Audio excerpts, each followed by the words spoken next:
Het klokje van 7 uur en dus...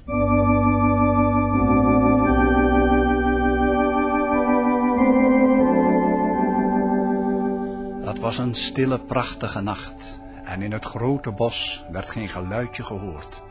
Ja, toch, zo af en toe kraakte een takje onder de hoefjes van een hertje dat nog heel laat naar zijn schuilplaats ging. Maar opeens klonk door de stilte het geluid van een horen. En overal in het bos begon het te leven. De konijntjes staken hun kopjes uit hun holletjes.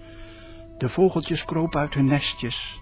En het hertje, dat nog zo laat op weg was, bleef roerloos staan en stak zijn zwarte glimmende neusje in de hoogte en snoof of het ondraad rook. Heb je het gehoord? Zeiden de dieren tot elkaar. De elfenkoning heeft op zijn horen geblazen. Hij roept allen die dit bos bewonen bijeen. Hij heeft ons zeker iets te zeggen. Kom, laten we naar hem toe gaan.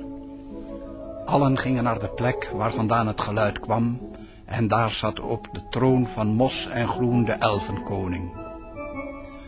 Beste bosbewoners, sprak hij, ik zie aan jullie gezichtjes dat je verbaasd bent. Jullie hadden niet gedacht dat ik op dit uur jullie bij me zou roepen. En ik kan me dan ook best indenken dat je nieuwsgierig bent. Maar ik zal jullie dan ook gauw vertellen wat er aan de hand is. Kom naderbij, wijze vader.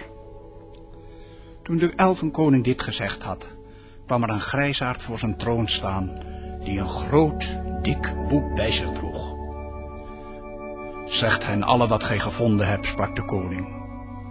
De grijsaard sloeg het dikke boek open en zei, in dit dikke boek, het is al heel oud, staat te lezen dat vannacht een nieuwe prachtige ster aan de hemel zal verschijnen.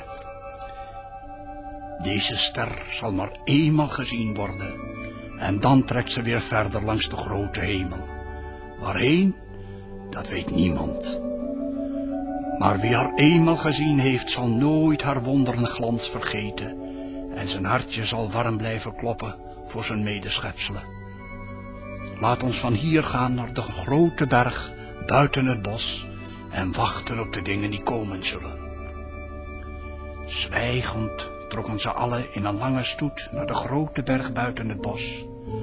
En toen ze daar een poosje stil hadden gezeten, kwam er een prachtig schijnsel aan de hemel. En even later steeg boven de aarde uit de ster die in het boek voorspeld was. Het was geen gewone ster, want ze droeg een lange sluier van licht achter zich. En daarom spraken ze later van de staartster, als ze het er samen nog over hadden. Sprakeloos keken ze ernaar. Niemand durfde een kikje te geven. En het was net of er wat van dat prachtige licht in hun hartje drong. Langzaam trok de ster voort langs de hemel en de lange lichtsluier raakte de bomen in het bos aan. Die straalden in een prachtige gloed. Maar de dennenbomen waren het mooiste. Het leek wel of er allemaal lichtjes aan de donkergroene takken schitterden.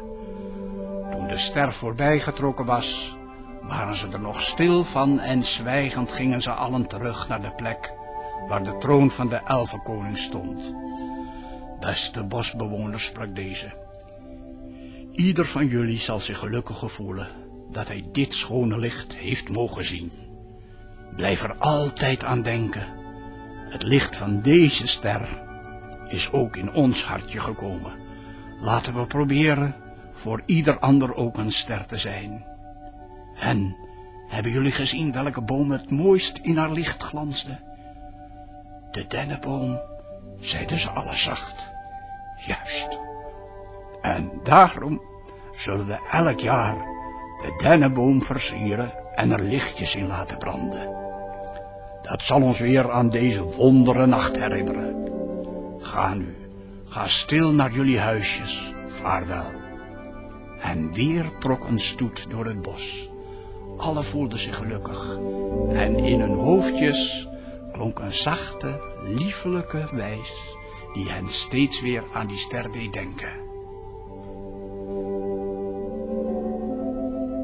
En Gaan jullie maar lekker slapen, hè? Wel rusten.